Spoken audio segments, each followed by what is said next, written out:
Hello guys, welcome back to your channel commerce group for JRF. तो मेरा नाम है वंदना राघव और मैं और मेरी टीम आपके लेकर आती है commerce UGC net and JRF की तैयारी।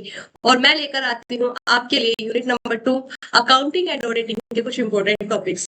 तो अभी तक हमने इस वाली यूनिट के एक टॉपिक को अच्छी तरीके से कंप्लीट कर लिया है, वो था पार्टनरशिप को लेकर के। और आई होप आपको ये अच्छी तरीके से समझ में आ गया होगा। और अभी जो हमारा नेक्स्ट टॉपिक चल रहा था वो चल रहा था हमारा कॉर्पोरेट अकाउंटिंग का शेयर कैपिटल चैप्टर। तो शेयर कैपिटल चैप्टर में हमने इसके मीनिंग को, स्कोप को हमने अच्छी तरीके से समझ लिया था। हमने क्लासिफिकेशन ऑफ शेयर को अच्छी तरीके से समझ लिया था।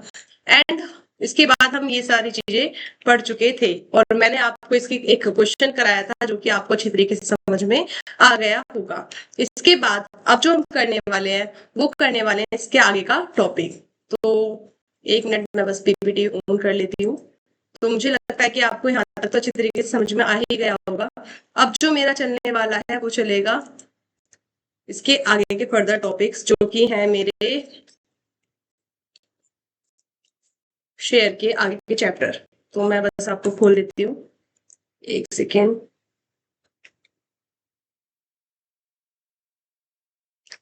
तो हमने ये सारी चीजें पढ़ ली थी। इसके बाद हमने over subscription and under subscription को एक लाइन में समझने की कोशिश की थी कि जब हमारे इशू शेयर से ज्यादा पर हमारी एप्लीकेशन रिसीव्ड हो जाए तो उसको हम क्या करते हैं, उसको हम कहते हैं ओवर सब्सक्रिप्शन। मतलब कि हमारे पास क्या हुआ है कि हमारे पास अगर मान लो मैंने 100 रुपए की शेयर इशू किए थे जो कि थे मान लो 10,000, नहीं 1,000 ही मान लेते हैं। तो 1 लाख एप्लीकेशन, मेरे पास 1 लाख रुपए की एप्लीकेशन आनी चाहिए थी। लेकिन मैं मानती हूँ कि मेरे पास 1,10,000 की अगर एप्लीकेशन आ जाती है तो मेरा क्या हो जाता है, ओवर सब्सक्रिप्शन हो जाता है। वहीं अगर मैं अंडर सब्सक्रिप्शन की बात करूं तो अगर 1 लाख में अगर मेरे पास 90,000 शेयर के लिए एप्लीकेशन रिसीव्ड होती है तो उसके लिए मैं क्या कहती हूँ, उसको अंडर सब्सक्रिप्शन कहती हूँ। ठीक है, जल्दी चलते हैं आगे के टॉपिक पर। पिछले टॉपिक्स में मैंने आपको बस छोटा सा equity share and preference share में डिफरेंस बताया था। कभी कभी एग्जाम में इससे भी क्वेश्चन आ जाता है कि equity share and preference share में डिफरेंस क्या होता है। तो अगर मैं वोटिंग राइट की बात करूं तो इक्विटी शेयर वालों को वोटिंग राइट्स प्राप्त होते हैं, लेकिन जब प्रेफरेंस शेयर की बात करूं तो इनको वोटिंग राइट्स प्राप्त नहीं होते। क्योंकि प्रेफरेंस शेयर और इक्विटी शेयर में डिफरेंस ही होता है कि इक्विटी वाले एक्चुअल ओनर बन जाते हैं उस बिजनेस के, लेकिन प्रेफरेंस शेयर वाले ओनर तो होते हैं लेकिन सिर्फ प्रॉफिट प्रॉफिट लेने के, और उनको कोई एक्चुअल ओनर का दर्जा नहीं दिया जाता। अगर मैं वही बात करती हूँ, ये क्या हो गया, एक सेकेंड। अगर मैं बात करती हूँ डिविडेंड प्रेफरेंस की, तो ये पहले प्रेफरेंस शेयर, देखो प्रेफरेंस है, नाम में ही प्रेफरेंस है। तो प्रेफरेंस शेयर होल्डर वालों को क्या दिया जाएगा, पहले डिविडेंड दिया जाएगा, और इक्विटी शेयर वालों को बाद में दिया जाएगा। वहीं अगर मैं रिपेमेंट प्रेफरेंस की बात करती हूँ तो वो भी रिपेड सबसे पहले किसको होगा, प्रेफरेंस शेयर वालों को, और उसके बाद में किसको होता है, लिक्विडेशन के टाइप इक्विटी शेयर वालों को उनकी पेमेंट की जाती है। कन्वर्जन की अगर मैं बात करूँ, कन्वर्जन का मतलब होता है कि हम क्या कर सकते हैं ना, अगर हम इक्विटी शेयर होल्डर है तो हम किसी अदर शेयर के टाइप्स में अपने शेयर को कन्वर्ट नहीं कर सकते। लेकिन प्रेफरेंस शेयर वालों के पास ये राइट होता है कि वो अपने शेयर को इक्विटी शेयर होल्डर्स के रूप में भी अपने आप को कन्वर्ट कर सकते हैं।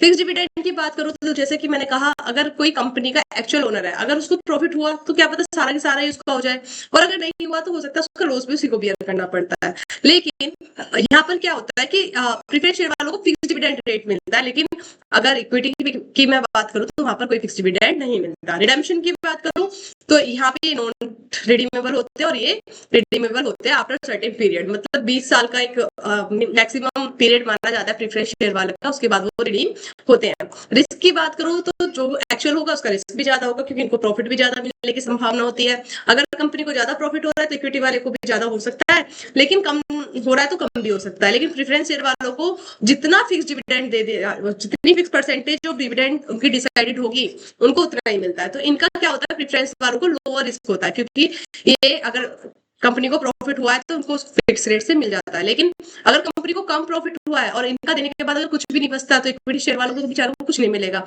और अगर ज्यादा मिल गया तो इनके पास ये अथॉरिटी भी है कि वो सारे के सारे में पार्टिसिपेट करेंगे, लेकिन इनके पास अथॉरिटी नहीं होती। प्रेफरेंस शेयर वाले एक्स्ट्रा हमारे जो प्रॉफिट है उसमें पार्ट नहीं लेते हैं।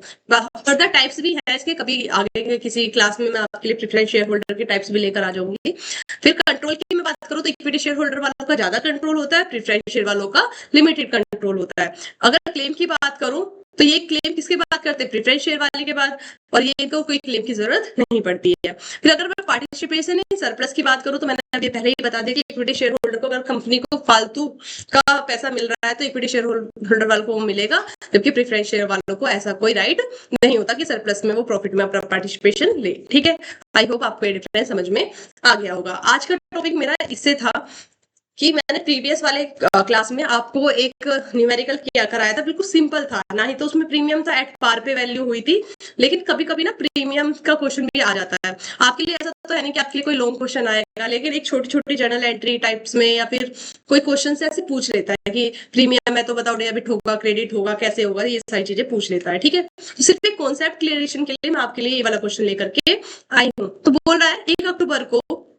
कोई प्योनियर इक्विपमेंट ने लिमिटेड रिसीव्ड एप्लीकेशन कितनी, 2.5 लाख रुपए की, और कितने की है वो, 100 रुपए की एक एप्लीकेशन है। ठीक है, और प्रीमियम भी बोलते हैं, आप देखो इसमें प्रीमियम बोला हुआ कि 25%, मतलब 100 रुपए के शेयर को कंपनी ने 125 रुपए में क्या किया है, इशू किया है। तो ये जो 25 रुपए एक्स्ट्रा कर रहे हैं ना, यही क्या कहलाएगा, मेरा प्रीमियम कहलाएगा। ठीक है, तो आई होप ये तो आपको क्लियर होगा। अभी ये पूछ रहा है, अभी इसका क्वेश्चन पढ़ के ये पता चलेगा कि प्रीमियम इसने कौन सी कॉल के साथ मंगाया। तो एप्लीकेशन 25 रुपए की है, ठीक है जी। अलॉटमेंट में क्या है, 75 रुपीज की है, और इसमें इसने क्या करा है, प्रीमियम को भी इंक्लूड किया है। ठीक है जी। And first and final call पर कितना है, 25 रुपीज। ठीक है, बोला the share were allotted by the company on October इतने को, the allotment money was duly received, इतनी 31 को आ जाती है। अब इसकी जर्नल एंट्री हमें बनानी है। ठीक है जी। अब हम इसको, जैसे पहले मैंने आपको पहले एंट्री बताई थी कि जब एप्लीकेशन मनी क्या होता है, सबसे पहले हमारे पास एप्लीकेशन आती है तो कंपनी के पास सबसे पहले पैसा आता है, तो हम क्या, जब हमारे पास पैसा आएगा तो हम क्या करेंगे, बैंक अकाउंट को क्या कर देंगे, डेबिट। ये मेरी पहली एंट्री बनेगी, टू शेयर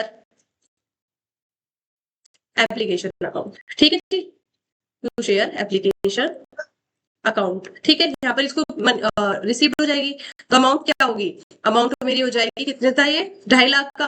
तो 2.5 लाख को मल्टीप्लाई 100 से करूंगी तो बहुत ज्यादा अमाउंट हो जाएगी, तो मैं क्या करती हूँ, इसकी 3 जीरो को यहाँ पर ही रख लेती हूँ एक्स्ट्रा, क्योंकि जब हम ऊपर बनाते हैं ना जनरल एंट्री तो हम बोलते हैं कि ये थाउजेंड्स में या लाख में बात हो रही है, तो अभी मैं बस खाली सिर्फ 25,000 पे कैलकुलेशन कर रही हूँ। ठीक है, तो 25,000 को अगर मैं 25 से मल्टीप्लाई करूंगी तो मेरा आ जाएगा 625, एंड जीरो आ जाएंगे 000, और यहाँ पर भी आ जाएगी 625,000। ठीक है जी। फिर सेकंड एंट्री जो बनती है वो बनती है मेरी ट्रांसफर की एंट्री। तो मेरा बनता है शेयर, सॉरी इसको थोड़ा सा मैं सही से लेती हूँ।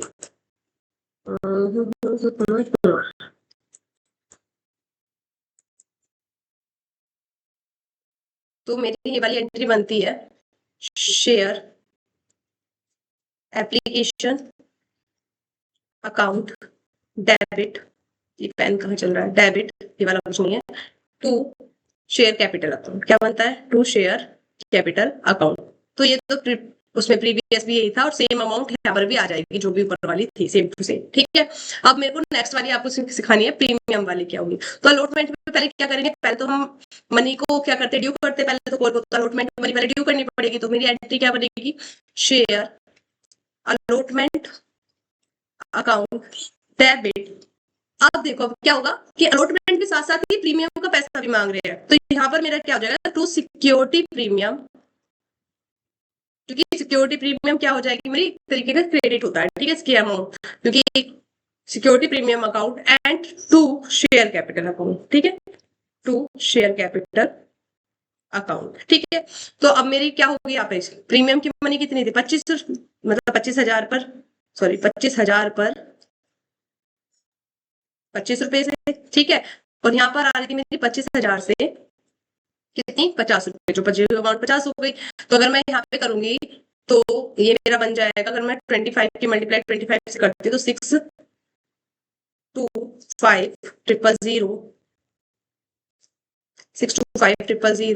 और ये हो जाएगी मेरी, अगर मैं 25 को 5 से करती हूँ तो 25,000 और 5 5 का 5 कैरी गया टू, मतलब 125, क्या जाएगा ये 125।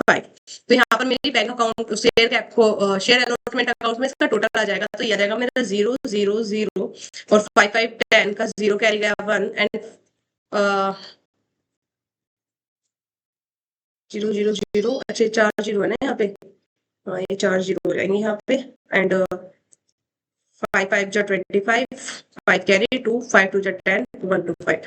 ठीक है, तो मैं करूंगी 3 बार 0, 4 बार 0 एंड इसके बाद आ जाएगा मेरा 4 बार 0 क्यों आएगा, यहाँ पे 5 आएगा, यहाँ पर आएगा मेरा 5 और यहाँ पे आ जाएगा मेरा 5 4 2 7। सही ऐड कर रही हूँ क्या, कुछ तो गड़बड़ करी मैंने। एक मिनट मैं कैलकुलेटर से ऐड कर देती हूँ तो थोड़ा ज्यादा आसान हो जाएगा मेरे लिए। 50 मल्टीप्लाई बाय 25,000 तो ये इतना हो जाएगा प्लस 625,000। तो ये मेरा आ जाएगा 1875,000। ठीक है, तो ये वाली मेरी इन दोनों की अमाउंट यहाँ पर आ जाएगी। फिर सेम मैं जब इसकी रिसीप्ट की एंट्री बनाऊंगी, यहाँ तक तो क्लियर हो ही गया होगा, तो मैं इसको ऊपर ही बना देती हूँ क्योंकि फिर मैं साइड में बनाऊंगी तो आपको शो नहीं होगी ना वो चीजें। तो मैं आपकी रिसिप्ट वाली एंट्री यही बना देती हूँ, इसको रख करके। अगर आपको डाउट लगे तो आप पूछ भी सकते हैं, ठीक है, आगे कुछ भी मेरे से कमेंट बॉक्स में टाइप करके। और मैं कोशिश करूंगी कि कुछ दिनों बाद मैं आपके लिए लाइव क्लास ही लेकर आऊँ, क्योंकि अगर हम लाइव में क्वेश्चन सोल्व करते हैं ना तो वो ज्यादा अच्छे समझ में आते हैं। तो मैं आपके लिए लाइव क्लास लाने की कोशिश कर रही हूँ, तो आई होप सो अच्छे से आ जाए। तो फिर मैं इसकी अलॉटमेंट मनी को रिसीव करूंगी तो मेरी एंट्री फिर बनेगी रिसिप्ट की, bank account debit to share allotment account. ठीक है जी, तो शेयर अलॉटमेंट अकाउंट तो कितने आए थे 1875,000 और ये मतलब टोटल वाली अमाउंट क्या हो जाएगी, मेरे को रिसिप्ट हो जाएगी। ठीक है जी, ठीक है। 1875,000। फिर सेम मैं फर्स्ट कॉल की एंट्री बना दूंगी, तो फर्स्ट कॉल में फिर मेरे share first call account debit to share capital account, वो 25 से हो जाएगा। देन फर्दर हमारी ये इन्फॉर्मेशन हो जाएगी। पर बस मेन पार्ट इस क्वेश्चन को लाने का मेरा ये था कि मैं आपको शेयर कैपिटल समझा सकूं, शेयर सिक्योरिटी प्रीमियम समझा सकूं। तो आई होप आपको ये क्लियर हो गया होगा। फिर भी अगर आपको डाउट लगता है तो आप पूछ सकते हैं, और इससे रिलेटेड क्वेश्चन मैं आपके लिए अपने ग्रुप टेलीग्राम ग्रुप पर भेज सकती हूँ, जिसको आप ज्वाइन करके वहां पर क्वेश्चन प्रैक्टिस भी होती है, प्लस आपके डाउट भी सॉल्व किए जाते हैं। ठीक है, फिर एक बहुत ही अच्छा टॉपिक आता है सिक्योरिटी प्रीमियम कि रिजर्व जो मतलब सिक्योरिटी प्रीमियम पे जो हमें पैसा मिल गया है ना, तो उसका यूज हम कहाँ कहाँ करते हैं। और एनटीए का फेवरेट टॉपिक है ये, और इससे क्वेश्चन पूछता रहता है वो बार बार। और मैं आपको जब नेक्स्ट क्लास में मैं आपकी इसकी क्वेश्चन प्रैक्टिस करवाऊंगी, क्योंकि जो कॉन्सेप्ट वाली क्लास है यही होने वाली है, और इसी में मैं आपको सारा कॉन्सेप्ट क्लियर कराने की कोशिश करूंगी। और नेक्स्ट वाले में क्या करूंगी, मैं आपके लिए क्वेश्चन प्रैक्टिस कराऊंगी। तो मैं वहां पर आप देखना कि प्रीवियसली इस वाले टॉपिक से क्वेश्चन आए हुए हैं। ठीक है, तो इसको बहुत अच्छे से कर लेना और ये चीज को बिल्कुल रट लेना है, ये जो मैं समझाने वाली हूँ। तो बोल रहा है अकॉर्डिंग टू सेक्शन 52, जो सिक्योरिटी प्रीमियम रिजर्व है ना, ऐसा नहीं है कि अगर हमारे पास प्रीमियम का पैसा आ गया तो हम उसको कहीं भी यूज कर लेते हैं। इसके लिए स्पेशली 2013 कंपनी एक्ट में सेक्शन 52 में इसके लिए स्पेशल प्रोविजन दे रखे हैं, और इससे क्वेश्चन बहुत अच्छी तरीके से बनता है। तो कहाँ कहाँ हम यूटिलाइज कर सकते हैं, for the issue off fully paid bonus share capital. अगर फुल्ली पेड नहीं है तो हम प्रीमियम का पैसा यूज नहीं कर सकते, लेकिन अगर फुल्ली पेड बोनस शेयर है तो हम उसका पैसा यूज करेंगे। ठीक है, फिर सेकंड है for meeting the preliminary expenses incurred by company. अगर कंपनी को जब फॉर्मेशन होती है उससे पहले वाले जो खर्चे होते हैं उसको हम क्या कहते हैं, प्रीमियरी एक्सपेंसेस कहते हैं। तो ये प्रीमियरी एक्सपेंसेस को रिटर्न ऑफ करने के लिए कंपनी सिक्योरिटी प्रीमियम का यूज करती है, क्योंकि सिक्योरिटी प्रीमियम का जो पैसा होता है ना, वो क्या होता है मेरा एक तरीके का क्या होता है, एक तरीके का लॉन्ग टर्म या फिर कैपिटल मनी मैं इसको कह देती हूँ। ठीक है, तो ऐसी ही चीजों के लिए वो यूज होगा जो मतलब कैपिटल वाली मनी के लिए यूज होगा, ऐसे नहीं कि आप रिवेन्यू खर्चों के लिए इसको यूज कर लो। ठीक है, तो for meeting the expenses commission discount incurred concerning security previously issue bye the company. अगर कंपनी ने प्रीवियसली कोई सिक्योरिटी इशू करी है, उस पर कोई डिस्काउंट दिया है या कमीशन दिया है, तो ये उसके लिए भी यूज होता है। ठीक है, कैपिटल एक्सपेंसेस के लिए, सॉरी मेरे को वर्ड याद नहीं आ रहा था, कैपिटल एक्सपेंसेस के लिए यूज होता है। ठीक है, फिर अगर हम रिडम्पशन कर रहे हैं अपने रिडीमेबल डिवेंचर्स का या प्रेफरेंस शेयर का, तो कंपनी इस पैसे को यूज कर सकती है। ठीक है, और सबसे बाय बैक ऑफ सिक्योरिटीज के लिए भी कंपनी इस पैसे को यूज कर सकती है। तो ये पांच केस आते हैं जिसमें क्या करती है कंपनी अपना सिक्योरिटी प्रीमियम के रिजर्व को यूज कर सकती है, अदर के लिए नहीं कर पाएगी। ठीक है, तो यही है इसके लिए हिंदी में कि पूरी तरह से भुगतान किए गए बोनस शेयर जारी करने के लिए कर सकती है, प्रारंभिक खर्चों को पूरा करने के लिए कर सकती है, कंपनी द्वारा पहले जारी की गई प्रतिभूतियों से संबंधित खर्चे जैसे कमीशन या छूट के लिए पूरा करने के लिए कर सकती है, कंपनी की प्रतिनिधि डिबेंचर या वरीयता शेयर पूंजी के विमोचन पर प्रीमियम की उपलब्धता सुनिश्चित करने के लिए भी कर सकती है। और 68 में बोल रखा है बाय बैक के लिए भी कंपनी इस पैसे के लिए यूज कर सकती है। ठीक है, अपने कैपिटल एक्सपेंसेस के लिए मोस्टली। तो ये आपको समझ में आ गया होगा। अब हम चलते हैं नेक्स्ट टॉपिक।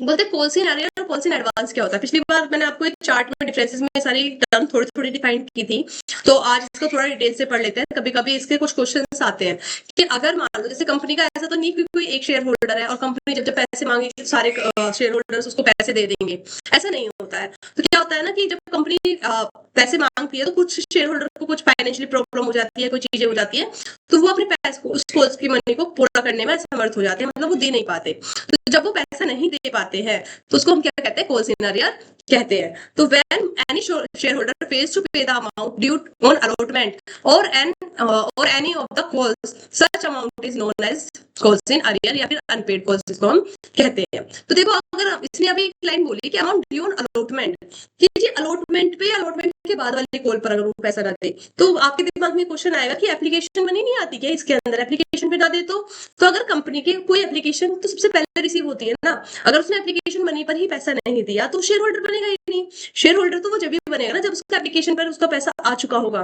तो इसलिए जब वो अलॉटमेंट पर या अलॉटमेंट की बाद वाली मनी पर पैसा नहीं देता है तो उसको हम क्या कहते हैं, कॉल सिनेरियर कहते हैं।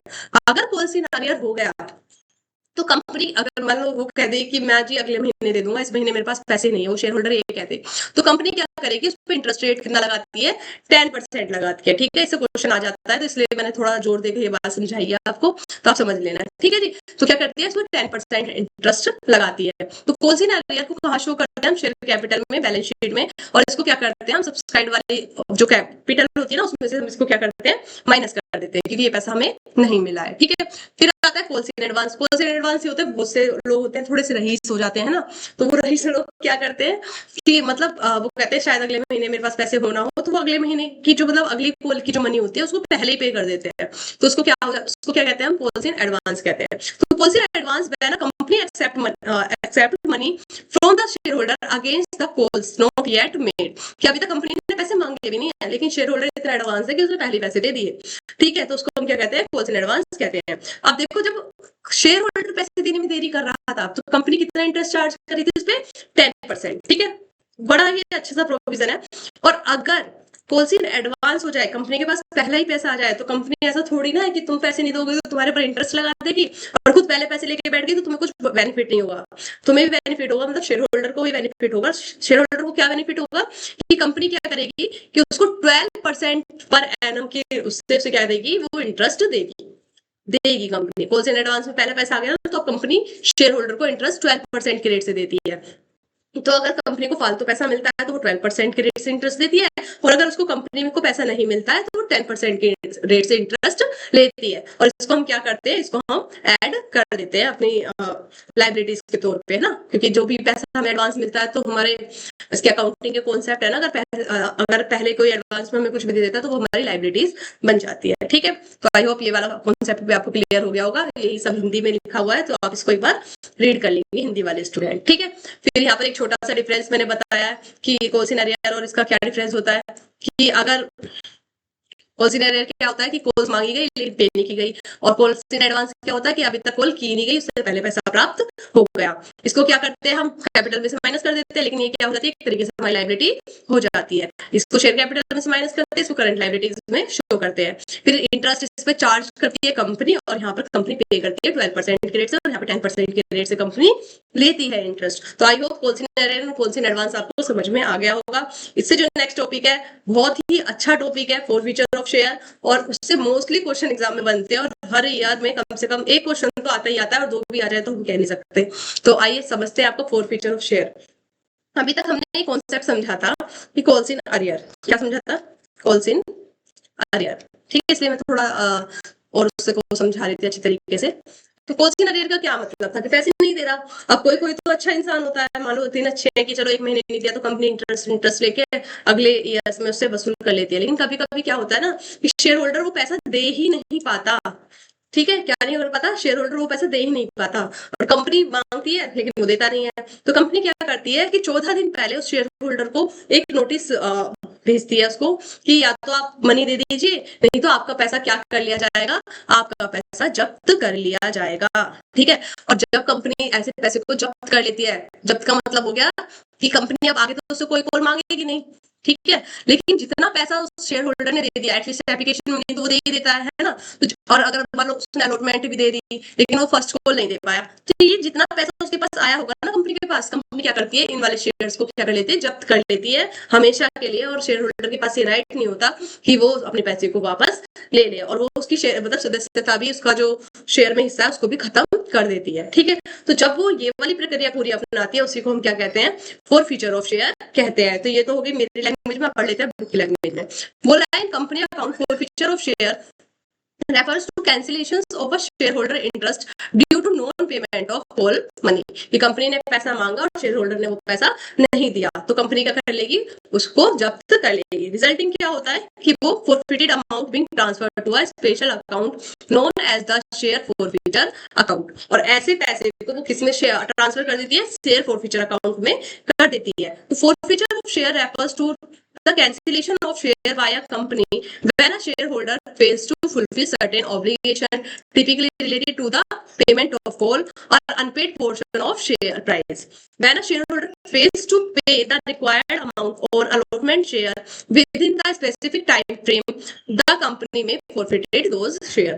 कि अगर एक स्पेसिफिक टाइम में, मैंने बोला ना कि कंपनी में 14 दिन पहले ऐसे नहीं कि आपने पैसे नहीं दिए और आज ही वो आपके शेयर को फॉरफिट करके रख लेगी, नहीं, वो आपको 14 दिन पहले एक नोटिस देगी। अगर उस नोटिस पर भी शेयर होल्डर का कोई रिएक्शन नहीं है, या उसने कुछ बताया नहीं है, या फिर वो जब भी नहीं दे रहा है वहां के पैसे, तो वो क्या कर लेगी, उसको जब्त कर लेगी। ठीक है, तो इसकी एक प्रोसेस होती है। सबसे पहले क्या करती है कंपनी, एक इश्यू करती है नोटिस को, फिर वो बोर्ड रेजोल्यूशन द्वारा वो पास होता है, फिर वो डिक्लेरेशन होता है, updation of register and sale of forfeiture share. और बाद में वो क्या कर देते हैं, अगर कंपनी चाहे तो वो सारे शेयर्स को दोबारा से भी क्या कर सकती है, रीइश्यू कर सकती है। तो ये वाला टॉपिक इतने अच्छे से आप लोग समझ लीजिए ना कि बच्चे डरते हैं न्यूमेरिकल करने से। और मैं कह रही हूँ कि अगर आपने ये टॉपिक समझ लिया तो आपके 2 नंबर तो कहीं नहीं गए, पक्के 2 नंबर लिख के ले लो। और बहुत ही आसान टॉपिक है, ऐसा कुछ है नहीं कि मतलब पता नहीं क्या ही हो जाएगा, बच्चे पता नहीं क्यों ही डरते हैं न्यूमेरिकल से। इसलिए मेरा पर्पस यही था कि मैं पहले आपको न्यूमेरिकल पोर्शन खत्म कराने की कोशिश करूँ। ठीक है, बाकी आपके लिए रिया मैम इकोनॉमिक्स की क्लास लेकर आती है, तो आप वो भी देख सकते हैं।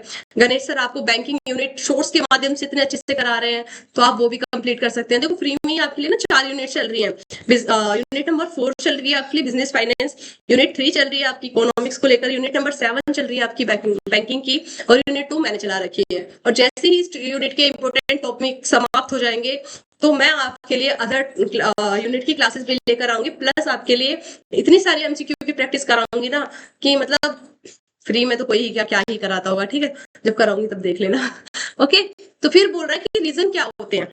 ठीक है, आप मतलब थोड़ा थ्योरी पढ़ लेते ताकि कॉन्सेप्ट अंडरस्टैंडिंग हो जाए, लेकिन इससे न्यूमेरिकल ही आते हैं। ठीक है, तो सबसे पहले क्या होता है कि अगर आपकी कॉल मनी नहीं दी गई है, आपका ब्रीच कर दिया गया लॉकिंग पीरियड, कि जितने टाइम में आपको बोला था शेयर के पैसे देने हैं उतना टाइम आपने नहीं दिया। ठीक है, फिर आपने जो ESOP ऑप्शन प्लान होता है हमारा, एम्प्लॉय स्टॉक ऑप्शन प्लान, उसको आपने उसकी शर्तों को तोड़ दिया है, या फिर वो जो शेयर होल्डर का हो रहा है उसका क्या हो रहा है, उसको इंसॉल्वेंट हो चुका है या फिर उसका लिक्विडेशन हो चुका है। ठीक है, फिर आपने क्या करा है कि स्टैट्यूटरी रिक्वायरमेंट को आपने नॉन कंप्लाइज कर दिया, कि जो जो आपकी वैधानिक शर्तें थी आप उनको नहीं मान रहे हो। ठीक है, engage against the company policy, और आप कंपनी के पॉलिसी के अगेंस्ट जा रहे हो, तो आपके क्या हो जाएंगे, शेयर फॉरफिट कर सकती है कंपनी। ठीक है, फिर ये सारा हिंदी में आप पढ़ लेंगे। अब आते हैं शेयर फॉरफिचर का सबसे अच्छा सा टॉपिक, जिसको हम कहते हैं कि जर्नल एंट्री से टॉपिक आता है। वो पूछता है अगर आपके शेयर फॉरफिट कर लेती है कंपनी, तो आप शेयर कैपिटल अकाउंट को किस अमाउंट से डेबिट करते हैं, तो वो आपको बताना पड़ेगा। फिर शेयर फॉरफिचर अकाउंट को कौन सा पैसा जाता है,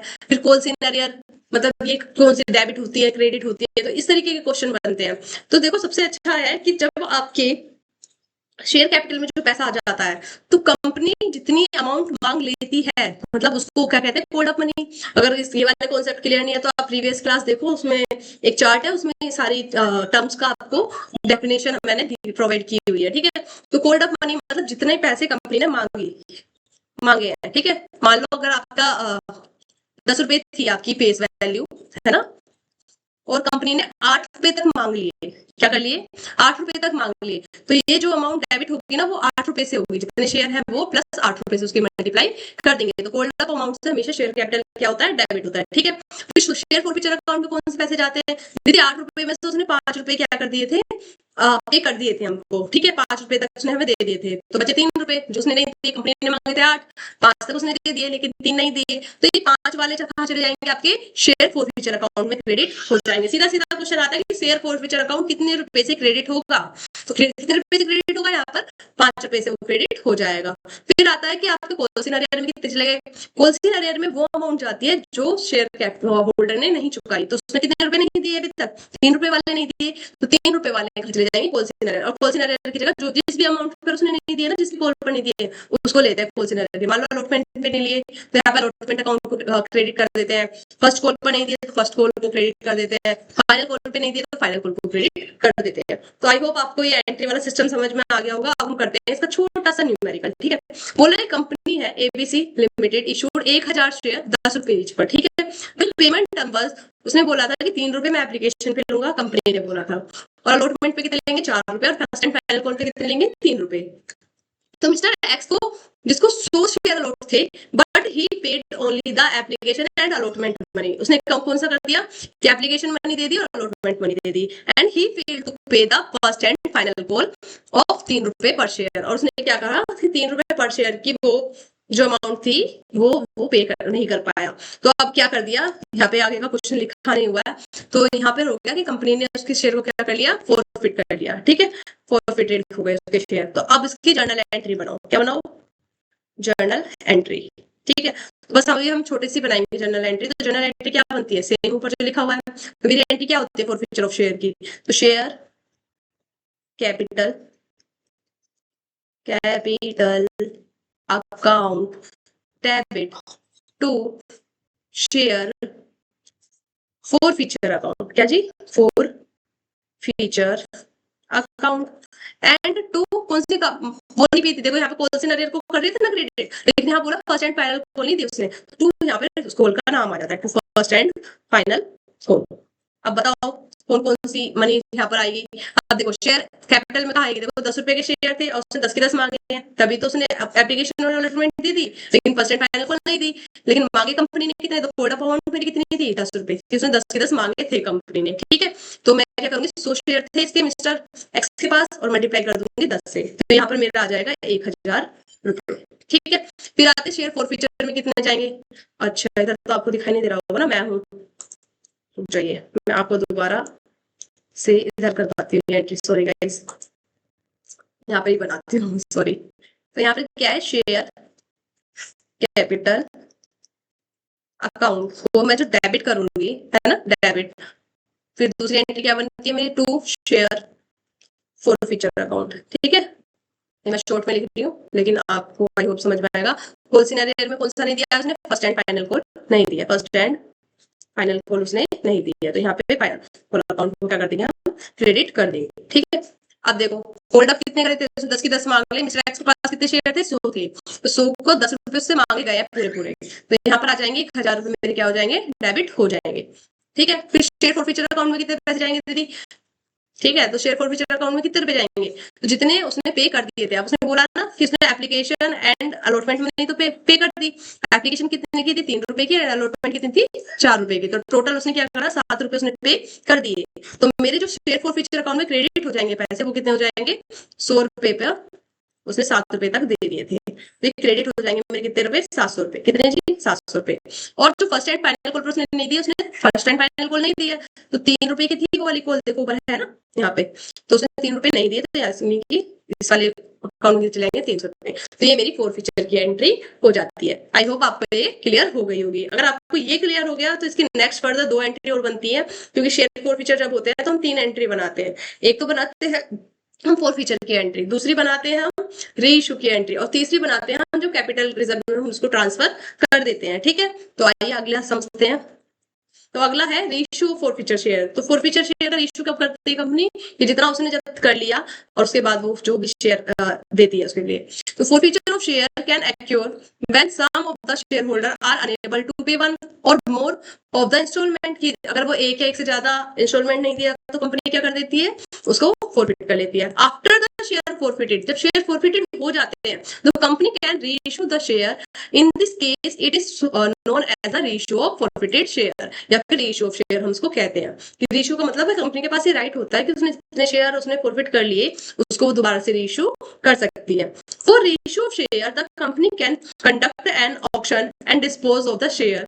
the share can be reissued at any price. देखो अभी तक मैंने आपको ये बोला था कि जब कंपनी फर्स्टली शेयर इशू करती है ना तो कंपनी एट प्रीमियम कर सकती है, एट पार कर सकती है, लेकिन एट डिस्काउंट का प्रोविजन खत्म कर दिया गया है।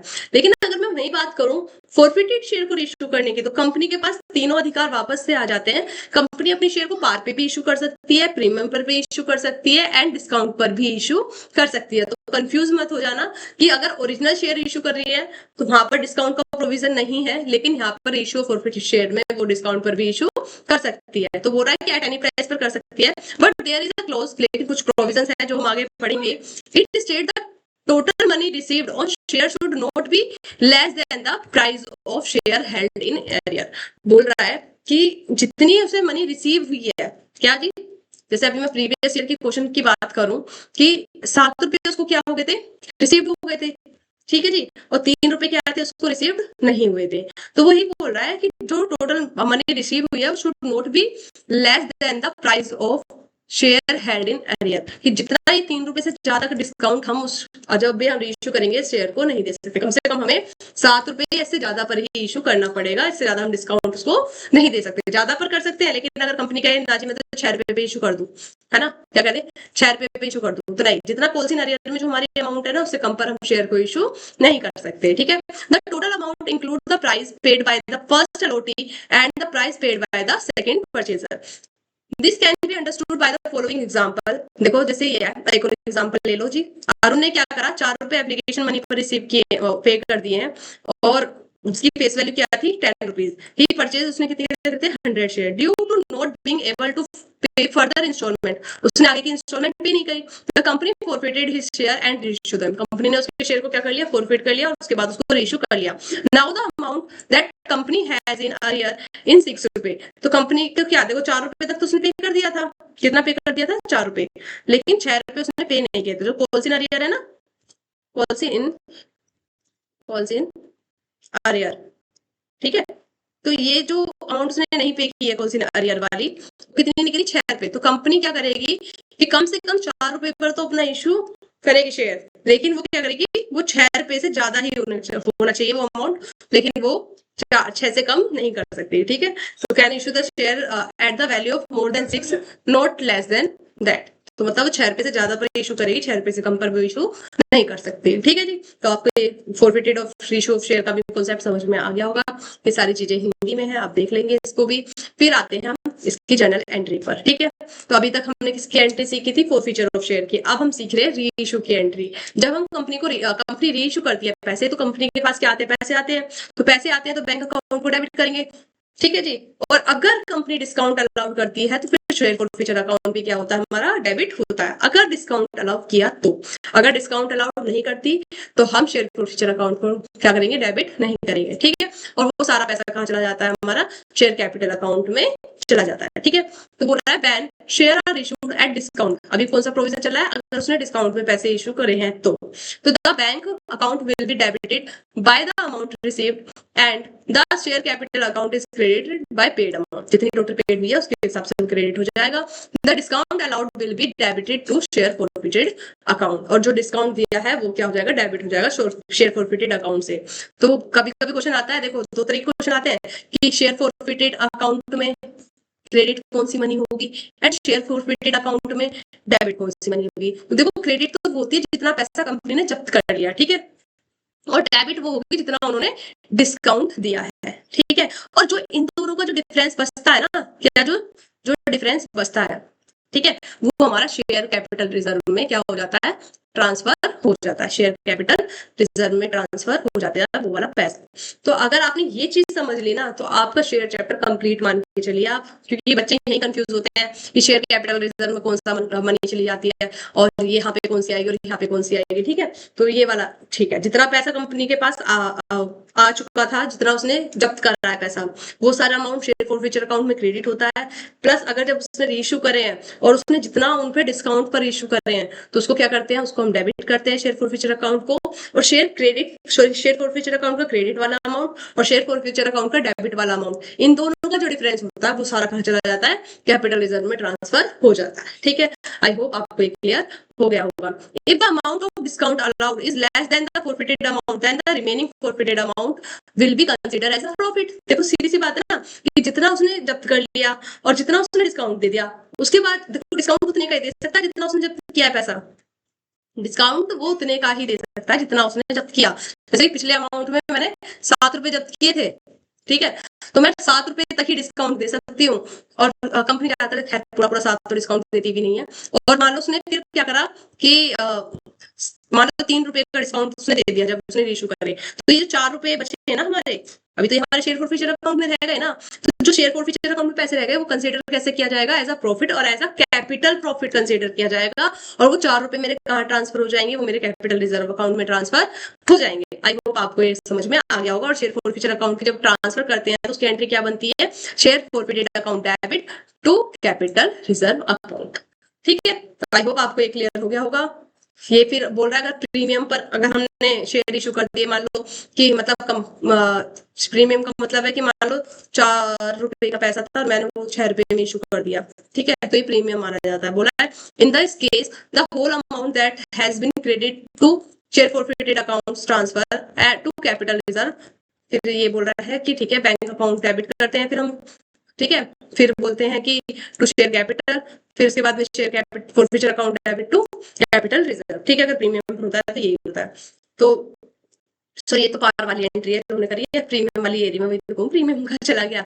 अगर प्रीमियम पर पैसे वो कर रहा है वो इशू, तो बैंक अकाउंट को डेबिट करते हैं, share capital account to security premium, और ये सिक्योरिटी प्रीमियम वाला अकाउंट किस में चला जाता है, प्रीमियम वाले उसमें चला जाता है, प्रीमियम रिजर्व वाले में। ठीक है, और फिर इसको हम क्या करते हैं, कैपिटल रिजर्व में ट्रांसफर कर देते हैं। तो ये तो सिर्फ एंट्री होगी, जब तक हम क्वेश्चन नहीं करेंगे तब तक हमें समझ में नहीं आएगा। तो आ जाइए क्वेश्चन करते हैं। फिर बोल रहा है एक company forfeited 100 share of 10 rupees, कितना है 100 शेयर है 10 रुपीज है, और 8 रुपए क्या है कोल्ड अप 8 रुपए मांगे हैं, और उन्होंने क्या करा है कि नॉन पेमेंट ऑफ 3 पर शेयर, कि 3 रुपए पर शेयर की उन्होंने अमाउंट नहीं दी है। Pass the general entry the above forfeiture share were issued at 7 रुपए पर शेयर फुली पेड, कि अब उसने क्या करा वो पैसे रीइश्यू कर दिए कितने में 7 रुपए में। Pass general entry and show the transfer to capital reserve. अब इसमें तीनों चीजें समझ में आ जाएगी आपको। देखो पहली एंट्री बनाएंगे हम, सॉरी पहली एंट्री जो बनाएंगे वो बनाएंगे हम फॉरफीचर ऑफ शेयर की। किसकी बनाएंगे,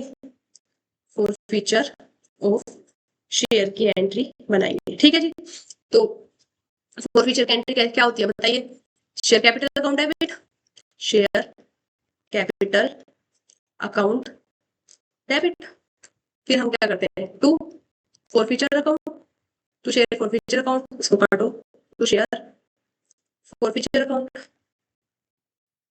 मैं पहले बस एंट्री बना रही हूँ, उसके बाद फिर अमाउंट डालूंगी। ठीक है, तो आपको अच्छे से कॉन्सेप्ट क्लियर हो जाएगा। फिर हमारी दूसरी एंट्री बनती है फॉल सिनेरियो को भी तो यहाँ पे क्या करते हैं हम क्रेडिट करते हैं ना, तो टू फॉल सिनेरियो क्या किया है इसने, तो अब इसने फर्दर नहीं दिया तो मैं फॉल सिनेरियो डाल देती हूँ, फॉल सिन आर्या। ठीक है जी, अकाउंट ये तो बन गई मेरी फॉरफीचर की एंट्री। दूसरी बनाती हूँ मैं रीइश्यू की एंट्री। रीइश्यू की एंट्री क्या बनती है हमारी, बैंक अकाउंट डेबिट, अगर उसने डिस्काउंट दिया है, क्या कराया जी उसने, अगर उसने डिस्काउंट दिया है तो डिस्काउंट को भी क्या करूंगी मैं डेबिट करूंगी। तो पहले मैं फर्स्ट वाली की अमाउंट लिख देती हूँ। तो इसने बोला कंपनी ने कितने मांगे थे, 100 शेयर थे उसके और 8 रुपए तक उसने मांग लिए थे। तो उसमें क्लियरली बोला गया कि 8 रुपए क्या है कोल्ड अप, तो यहाँ 800 रुपए आ जाएंगे डेबिट में मेरे। फॉरफीचर अकाउंट में कितने जाएंगे, तो देखो उसने 8 रुपए मांगे थे कंपनी ने, लेकिन उसने 3 रुपए शेयर नहीं दिए, तो मतलब उसने 5 रुपए शेयर तक उसने क्या कर रखा है, जमा कर रखा है पैसा उस शेयर होल्डर ने। तो मतलब 5 रुपए से जब जब्त किए होंगे उसने, तो यहाँ पे 5 रुपए से मल्टीप्लाई कर देंगे, आ जाएंगे मेरे 500 रुपए फॉरफीचर अकाउंट में क्रेडिट हो जाएंगे। प्लस जो पॉलिसी ने कितने का नहीं दिया था, 3 रुपए वाली शेयर नहीं दिए थे इसने, तो यहाँ पे क्या आ जाएगा 300 रुपए। तो देखो इन दोनों का टोटल भी 800 एंड इनका भी 800। ये तो हो गए फॉरफीचर। अब कंपनी ने क्या करा है कि 7 रुपए शेयर पे क्या करें उसको उसने दोबारा से रीइश्यू करें। अब हम ये देखेंगे कि क्या इसमें डिस्काउंट है या नहीं है। देखो 8 रुपए तक मांगे थे लेकिन 3 रुपए नहीं दिए, 5 रुपए का क्या करा था इसने, फोरफीचर किया था। अब उसने क्या करा है कि उसने 7 रुपए के उसमें इसने ट्रांसफर कर दिए हैं, तो उसने 10 रुपए वाले शेयर अगर साथ में करे हैं तो मतलब 3 रुपए का तो उसने डिस्काउंट दे दिया ना। कितने का दे दिया उसने? 3 रुपए का डिस्काउंट। तो इसका मतलब डिस्काउंट है, तो डिस्काउंट है तो हम यहाँ क्या करेंगे, शेयर फोरफीचर अकाउंट को क्या कर देंगे, शेयर फोरफीचर अकाउंट को क्या कर देंगे, यहाँ पे भी डेबिट कर देंगे। टू किस में डालते हैं, to share capital account, to share capital account में चले जाएंगे। तो देखो उसने कितने रुपए में इशू करे शेयर, हमारे 100 रुपए के 7 रुपए में। कितने जी? 7 रुपए में। ठीक है, तो यहाँ कितना आ जाएगा मेरा, 700 रुपए।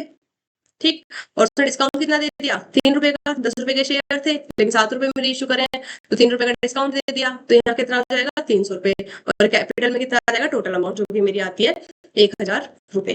तो आई होप आपको क्लियर हो गया होगा कि उसने क्या करा था, 10 रुपए वाले शेयर को कितने में इशू किया है, 7 रुपए में। 3 रुपए का क्या कर दिया उसने, डिस्काउंट दे दिया। ठीक, फिर हम क्या आते हैं, फिर हमारी आती है थर्ड एंट्री जो कि आती है हमारी ट्रांसफर टू कैपिटल रिजर्व। तो ट्रांसफर टू कैपिटल रिजर्व में क्या डालते हैं हम, share forfeiture account debit to capital reserve account. किसमें जी, to capital reserve account, to capital reserve account. ठीक है जी, तो देखो अब जो रिजर्व में कौन सा पैसा डालती हूँ मैं, ये वाला। देखो 3 रुपए का डिस्काउंट दे दिया और 5 रुपए तक उसने क्या किए थे, फॉरफिट किए थे। डिफरेंस कितना बचा उसका कि 5 रुपए तक उसने फॉरफिट किए थे और 3 रुपए का क्या कर दिया उसने, डिस्काउंट दे दिया। देखो यहाँ पे इसकी क्रेडिट वाली अमाउंट और यहाँ पे इसकी डेबिट वाली अमाउंट। तो 2 रुपए का क्या बच गया मेरे पास, प्रॉफिट बच गया ना, कि 5 रुपए तो मैंने जब्त किए थे और 3 रुपए मैंने डिस्काउंट दे दिया, लेकिन 2 रुपए तो मेरे पास बच गए। तो इसी को क्या करती हूँ मैं, शेयर कैपिटल रिजर्व अकाउंट में ट्रांसफर कर देती हूँ। तो ये 2 रुपए से मैं यहाँ इसको मल्टीप्लाई कर दूंगी, ये आ जाएगा मेरा 200 रुपए और यहाँ भी आ जाएगा मेरा 200 रुपए, मेरे कैपिटल प्रॉफिट बच गए। तो आई होप आपको ये वाला कॉन्सेप्ट अच्छे से क्लियर हो गया होगा। मैंने बहुत प्यार से बहुत आराम से सिखाया है जैसे मैंने सीखा था। तो आई होप मैं इस चीज में थोड़ा कामयाब हुई होंगी आपको समझाने में। और अगली क्लास में मैं सिर्फ इसकी क्वेश्चन प्रैक्टिस करवाऊंगी, जो भी मेरे पास PYQ है, जो भी मेरे पास MCQ है, मैं उन सब की आपको प्रैक्टिस कराऊंगी, तो आपको फर्दर और भी क्लियर हो जाएगा। ठीक है, तो अगर आपको इसमें कुछ भी डाउट लग रहा है या कुछ भी ऐसा है जो आपको नहीं समझ में आ गया है, तो आप जरूर से कमेंट बॉक्स में मेरे को उसका क्वेश्चन पूछेंगे। और अगर आपको और डिटेल आपको इसकी चाहिए तो आप जरूर से टेलीग्राम हमारा ज्वाइन कर सकते हैं, जिसमें सुबह 10 बजे और शाम को 4 बजे पेपर 2 कॉमर्स की क्विज प्रैक्टिस होती है। एंड सुबह को सुबह को नहीं, शाम को 3 बजे एंड रात को 9 बजे पेपर 1 की आपके लिए क्वेश्चन की प्रैक्टिस होती है, बिल्कुल फ्री में। कोई आपके लिए कोई कॉस्ट नहीं है, तो आप जरूर से हमारे चैनल को ज्वाइन कर सकते हैं। और आप जरूर फीडबैक दीजिए कि आपको क्लास कैसी लगी। और इस अगर आपको अच्छी लग रही है क्लास तो आप इसको लाइक शेयर एंड सब्सक्राइब करके रख सकते हैं। And thank you so much guys. ठीक है, तो ये अभी थोड़ा सा रह रहा है हमारा, नहीं थैंक यू नहीं कर रहे हैं अभी हम थोड़ा सा और सिखाते हैं ना। तो ये वाला आपको ये हो गया। फिर बोल रहा है कि हम जो शेयर है, मैंने आपको बता दिया, जब हम इशू करते हैं तो एट पार पर भी कर सकते हैं, डिस्काउंट पर भी कर सकते हैं, एट प्रीमियम पर भी कर सकते हैं। आई थिंक ये स्लाइड दोबारा से रिपीट हो गई है ना, रिपीट हो गई है। तो इशू ऑफ शेयर जब हम पहली बार इशू करते हैं, फॉरफीचर जब हम जब्त कर लेते हैं, एंड इशू ऑफ शेयर क्या होता है हमारा, जब हम उनको दोबारा से जारी कर देते हैं अपने शेयर को जो हमने जब्त किए गए हैं। ठीक है, तो जब यहाँ पे न्यू होता है, यहाँ पर जब आपको कोई पेमेंट नहीं करता और यहाँ पर आप फॉरफिटेड शेयर को रीअलोटमेंट करते हैं। ये फर्स्ट स्टेज होती है, ये मिडिल स्टेज होती है एंड ये फाइनल स्टेज होती है। यहाँ पर हम कैपिटल को पहली बार लेने के लिए इशू करते हैं। यहाँ पर हम करते हैं कि जब आपने पैसा नहीं दिया तो हम आपको एक जोड़ देंगे कि हम आपके शेयर को क्या कर लेंगे, फॉरफिट कर लेंगे। और जो हमारे अनपेड कैपिटल होती है, जो कैपिटल हमें प्राप्त नहीं हुई है, उसको रिकवर करने के लिए हम क्या करते हैं, रीइशू करते हैं। ये क्या करता है, हमारे शेयर कैपिटल में इंक्रीज करता है। फॉरफिचर क्या करता है, हमारे शेयर कैपिटल को रिड्यूस करता है और ये हमारे दोबारा से रीइशू करने की कोशिश करता है। देखो अगर इशू शेयर हो रहा है तो कैपिटल का जो कैश फ्लो होता है वो इनफ्लो होता है, हमारे पास कैश आता है। यहाँ पर हमारे पास कोई कैश नहीं आता और यहाँ पर भी फिर से दोबारा से कैश आ जाता है। ठीक है, फिर reserve capital and capital reserve में भी प्रॉफिट डिफरेंस समझ लीजिए। मीनिंग क्या होता है, it is the part of subscribe capital. जो सब्सक्राइब कैपिटल होती है उसका पार्ट होता है रिजर्व कैपिटल, और इसको हम कभी भी मांगते नहीं है। This types of share are known as subscribe but not fully paid up. इसको हम क्या कहते हैं, रिजर्व कैपिटल। हमारे पूरे जीवन काल के लिए रिजर्व रह जाती है, हम इसको कभी भी इशू नहीं करते, नहीं हम इसको कभी मांगते हैं। लेकिन कैपिटल रिजर्व क्या होती है, जो कभी हम करते हुए आए हैं कि जो भी हमारे पास पैसा बचता है फॉरफीचर करने के बाद, रीइश्यू करने के बाद हमारे फॉरफिटेड अकाउंट में जो भी बचता है, इसको हम क्या करते हैं, कैपिटल रिजर्व में ट्रांसफर कर देते हैं, और इसको हम कभी भी डिविडेंड के लिए यूज नहीं करते, क्योंकि ये क्या होता है कि कैपिटल एक्सपेंडिचर के लिए हम इसको यूज नहीं करते, क्योंकि ये कैपिटल प्रॉफिट होता है। और जो अभी मैंने 52 वाला आपको सिक्योरिटी प्रीमियम वाला समझाया था ना, उसमें बहुत इंपॉर्टेंट एक क्वेश्चन ये भी आता है कि क्या सिक्योरिटी प्रीमियम का जो पैसा होता है वो हम डिविडेंड के लिए यूज कर सकते हैं? तो आंसर इज एब्सोल्युटली नो। कभी भी हम उस पैसे को सिक्योर डिविडेंड के रूप में पे करने के रूप में कैपिटल सिक्योरिटी प्रीमियम के पैसे को, जितना भी हमारा कैपिटल प्रॉफिट का पैसा होता है, उसको भी हम कभी भी डिविडेंड के रूप में पे नहीं करते हैं, ठीक है। फिर ये बोलता है, ये इतना मैंडेटरी नहीं होता क्रिएट करना, लेकिन बोलता है ये भी ऑप्शन होता है कि आप अगर आपके पास पैसा बचता है तो आप उसको कैपिटल प्रॉफिट में आपको वो ट्रांसफर करना पड़ता है। तो अकाउंटिंग पॉलिसी एंड रिजोल्यूशन की बात करूं तो it is a special policy on resolution is required to create a special policy of resolution is not required because it's already clear in the basic accounting standard. Okay, फिर treatment क्या होता है, इसको हम डिस्क्लोज नहीं करते हैं, लेकिन इसको हम डिस्क्लोज करते हैं बैलेंस शीट में, नोट अकाउंट में लिख के। ये क्या होता है, गोल्ड है, इसको हम कभी भी नहीं मांगते, लेकिन ये क्या होता है, हमारा कैपिटल प्रॉफिट होता है। फिर बोला it can be not be used to write off the capital loss. हम जो रिजर्व कैपिटल का पैसा है उसको हम कैपिटल लॉस को रिकवर करने के लिए कभी भी यूज नहीं करते, लेकिन कैपिटल रिजर्व को पैसे को हम कैपिटल लॉस को रिकवर करने के लिए कर सकते हैं। तो अब हम कहते हैं thank you so much guys, अब हमारा टॉपिक एक कंप्लीट हो गया, मतलब कॉन्सेप्ट कंप्लीट हो गया। नेक्स्ट क्लास में मैं इसके आपको सारे क्वेश्चन करा दूंगी, तो आई होप आपको ये पूरा ओवरऑल टॉपिक और अच्छी तरीके से क्लियर हो जाएगा, और आपका इस टॉपिक में मुझे नहीं लगता फिर आप एक भी क्वेश्चन छोड़ कर आओगे। अब आपको अगर ये हमारा पढ़ाया हुआ अच्छा लग रहा है तो please like share and subscribe कर दीजिए हमारे चैनल को। Thank you so much guys, और इसकी पीडीएफ मैं आपको शेयर कर दूंगी, ठीक है। पर लेकिन आपका अच्छा रिस्पॉन्स भी आना चाहिए, है ना, तभी मेरे को अच्छा लगेगा कि मैं भी अच्छी मेहनत कर रही हूँ। Okay, bye bye, Radhe Radhe guys.